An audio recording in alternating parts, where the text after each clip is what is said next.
B-sides in K-pop. Some good, some better, but all of them are underrated. And out of them all, this is by far the most B-side. I'm talking, of course, about Action by Minx. It has no official release, no fandom entry, no wiki entry, no official credits listed like writers, composers, or producers, and if anyone involved ever surfaces, I'd genuinely love to hear from them. Also, no transcribed lyrics, and only has few fancams, not even on the Minx or Happy Face channels. But is that even count as a B-side? Speaking of B-sides, did you know that the term actually comes from vinyl? Especially the smaller ones, which due to their size could only hold 1 or 2 songs per side. Labels put the main track on side A and another less marketable track on side B, hence the name B-side. These could be, by the way, demos, live versions, covers, or any unreleased material that often didn't make it into the album.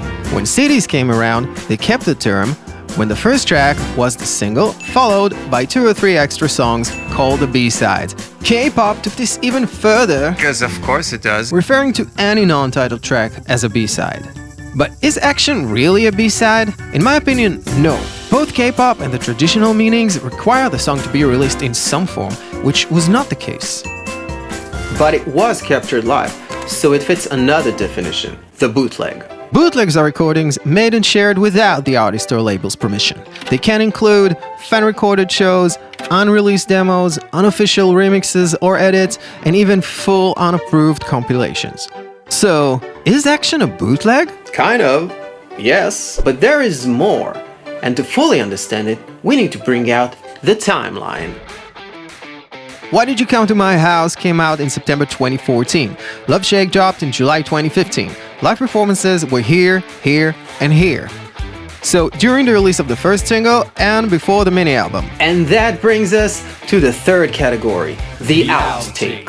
When preparing for an album, artists usually make a large pool of song ideas from which only the best are picked to get properly recorded and produced for release, while the rest remain pretty raw and underproduced. Alright, so I want to touch on something that's a little confusing. These two shows, indeed, took place on the same stage but on 2 different dates. They were part of the Oak Valley Summer Festival of 2014, where Minx performed Why Did You Come to My House, as well as Action and another ballad called Don't You Know My Heart.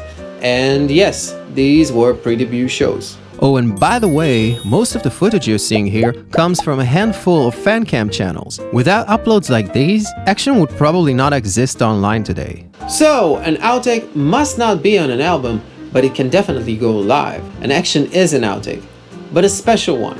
Cause it got mixed, it got choreo, and it went live several times, while most outtakes never even leave the studio.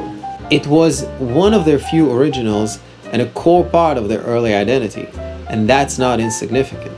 Why it wasn't officially documented or got left out are some of the mysteries we'll most likely never know the answer to.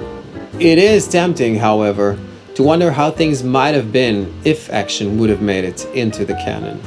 Anyway, I hope you enjoy this little trip into the past. I'll see you soon. Stay connected, y'all. So that's Action for you. A rare live outtake, strong enough to go live, but not enough to make the final cut.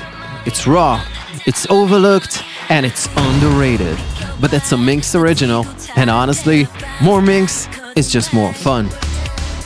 Remaking this whole song from scratch as an OT7 was so worth it. And if you want to hear how it might have sounded Dreamcatcher style, go check out my channel.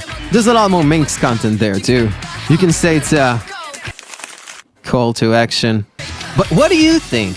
Is Action a B-side? A bootleg? Maybe something else entirely? Should it have been on the album? Let me know in the comments. I'd love to hear your take. Thanks for watching!